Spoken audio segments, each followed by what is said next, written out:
Good boy, buddy. So we're just working backs around the shopping centre near where I live. We've got all sorts of things here today. We've got people, bikes, scooters, skateboards. Oh look, we've just got another bike coming up now. So we've got Bax tethered to me. Typically he would have been so nervous around that on day one. He's actually making better choices. Oh, good boy. Get close, isn't it? Some kids coming here. Good job, buddy. Let's go. Good boy. I'm just giving him the leash. It's a bit unexpected, but what a great training opportunity for him. Good boy. So I've got him tethered to me as well. You can see the bikes in the background. Day one he would have been barking at that and absolutely trying to run away. Today, making much better choices. He's actually not interested at all. So this is the beauty of socialising our dogs to the environment, getting them out.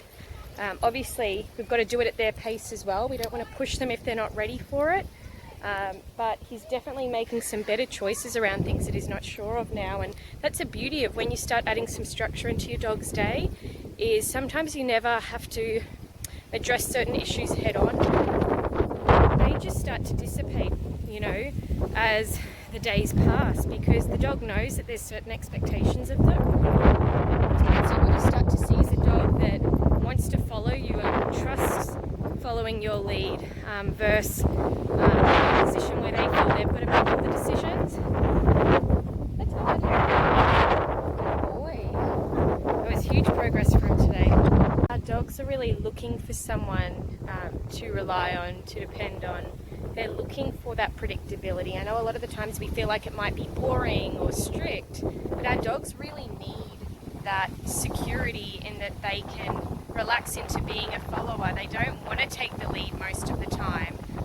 But a lot of dogs take on that role because either they haven't been advocated for in the past, or simply they've never been held accountable to have to do something.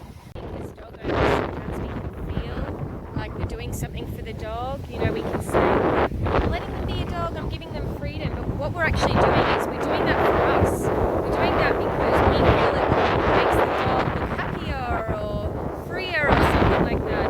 What it's actually doing is teaching the dog that they're in control of everything, regardless of if they're a fearful dog, if they're a nervous dog, or they're an happy-go-lucky dog. We're letting the dog in on taking advantage of all of the resources that are around, of us as well, as opposed to just saying, look, you know, I want to give you that freedom, I want to give you that ability to explore and be curious. You're going to have to do other things for me as well. You're going to have to listen when I tell you to. You're going to have to come to me when you call.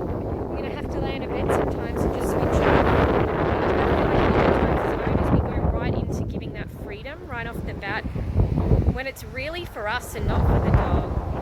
So be really cautious of the decisions that you're making with your dog. If you feel like, you know, you're saying, oh well, the dog just loves being up on the couch and loves all the affection, is that actually for you though, or is that for the dog? Because most of the time the dog actually loves having their own space as well. Yes, they might love affection, but they really love having someone that takes charge and tells them what to do in the sense of what's right or wrong, what's safe and what's not safe. Good boy, buddy. So much fun.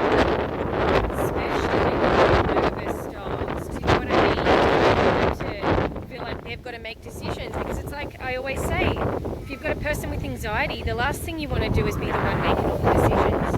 I know as humans we really value from leaders, we really value from people that stand up and take charge, that we can follow, that we can role model. Why is that so different for dogs? Why do we have this expectation that our dogs want all of this freedom? Do you know what I mean? Most of the time our dogs really do want someone just to be like, all right, this is where you're going to sleep, this is where you're going to eat, you're going to go out, but you're going to have to be calm first. You know, we're just setting some basic rules in place. It's not strict or militant, it's just clear for the dog.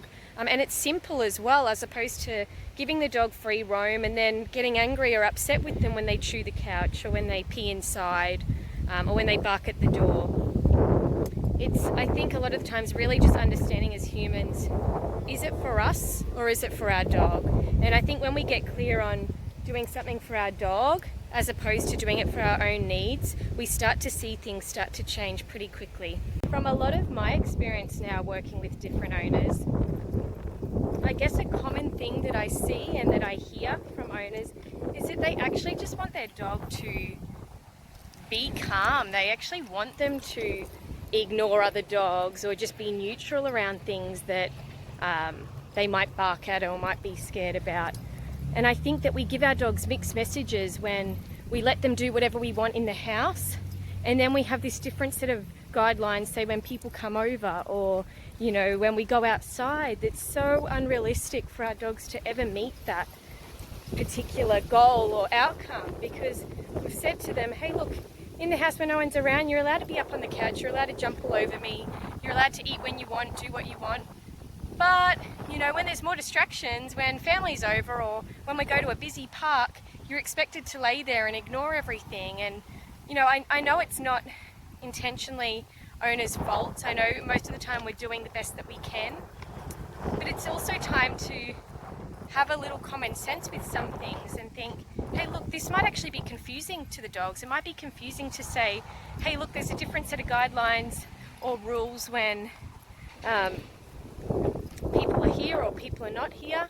That's going to change. We're actually going to start creating some simple boundaries now that, you know, applies not just when people are over or not just when, you know, you're outside.